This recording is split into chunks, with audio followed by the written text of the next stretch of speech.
Hello everyone, Professor Thompson here. It is September 14th and I just have a few kind of thoughts to share following the feedback after the first set of presentations and looking forward to our next presentation and unit due date. So first off, I just want to again say thank you to everyone who completed and finished up unit number 1.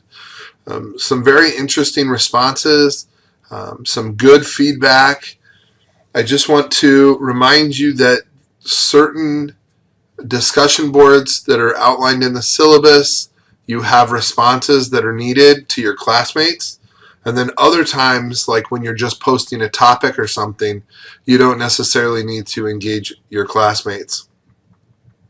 I also just want to say that as we head into the second unit, just make sure your outlines are loaded into the system at the same time your speech is loaded into the system, and I will access your outline and look that over at the same time I go over your presentation.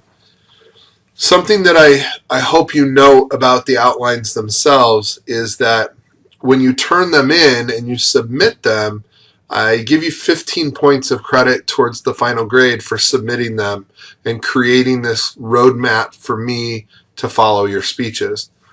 But then on the actual rubric for the speech, the evaluation process, I go in and I evaluate the outline itself. So if you're looking in the grade center, you will notice that you get the 15 points for the submission and the accurate upload of that so that I have it, and that's a completion grade. And then as actual part of the speaking process, that's where the last section of the rubric will contain feedback on your particular outline. And so some of you just might need to organize it a little differently. Some of you should pay attention to your citations. A couple of you might look at putting your name on your work. I don't know what it might be, but I did make note of outlines on the last feedback form. Something else that I would kind of just speak to is that as you're engaging in the public speaking process and engaging in this course, this class is a lot about self-awareness and becoming more aware of what you are and are not doing as you speak to other people and give presentations. I do firmly believe that you should be watching your speeches and setting goals for how you can improve what you're doing as you give presentations. So keep that in mind. You know, the first assignment of Unit 2 is a self-assessment, where I'm asking you to think about that last speech and what you can do better in the second speech. I come from a very athletic background, and this is what athletes do. They review tape, they figure out ways that they can get better, and then they go out and they practice differently, and they practice harder, or they try new things, and all for that next performance, whether it's the next game or the next season. And so again, what did you do that worked well for you in preparation for speech 1? You should be doing that again. But then what did you do well in the speech that worked, and what did you do, or what could you have improved? And identify those things for self-improvement. Those reflections, the self-assessments, are an opportunity to share that stuff with me.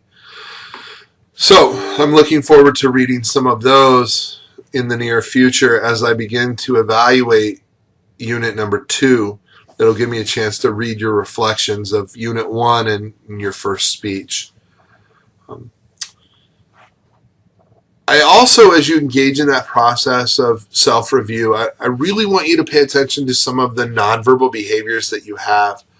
And I tried to make note of this on some of your feedback forms, but starting a presentation, no matter where it's at, no matter who's in your audience, if you start a presentation and for the first 20-30 seconds you're looking down at your notes a lot, you're not making eye contact, there's no energy in your voice, you don't smile at your audience, all of these nonverbal cues combined with maybe uncreative written beginnings, create very boring openings to a speech. Like, would you want to listen to yourself? Would you want to watch yourself? I think you need to be very self-aware of what your behavior is when you're engaging an audience. You know, you should have eye contact. You shouldn't be buried in your notes. Put your paper down. If you're going to use an oral citation at the very beginning of your speech or to open your speech in some creative way, you should have that memorized. And I'm not asking you to memorize your whole speech, but there is this expectation that you are an expert. You chose your topic. You've written a speech on your topic. You've practiced your presentation. You should not be reading that to anyone. You shouldn't be dependent upon your notes. And there were a couple of you who used absolutely no notes in your speech, and that was amazing, and you did a great job. And there's other avenues within the message that you can refine. But for some of you, it's just that basic, how am I engaging people in my first 1 minute of my speech? And how can I make that better? Okay. One of the final things that I just want to address, more procedural and administrative, I guess, is unit number 2 is due on September 21st. So it's 7 days from today. Our next unit is due. You need to make sure you're doing those modules, those unit flashcards for the one chapter in this unit.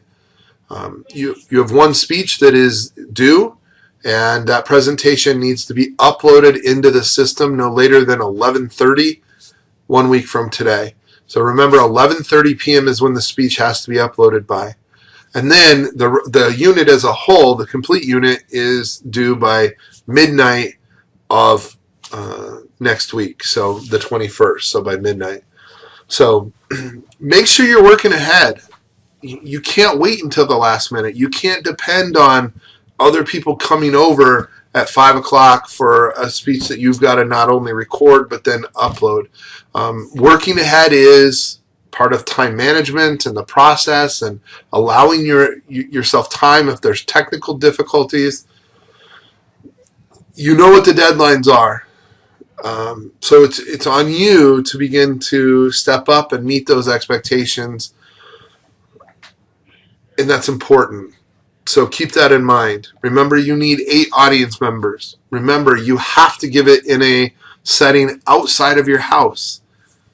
A boardroom, a conference room, a classroom, a restaurant, a library, a study room, an amphitheater, a movie theater. But your living room or your dining room or your computer room, the state of Illinois says no. And I can't bend or break that standard, so please keep that in mind. All right.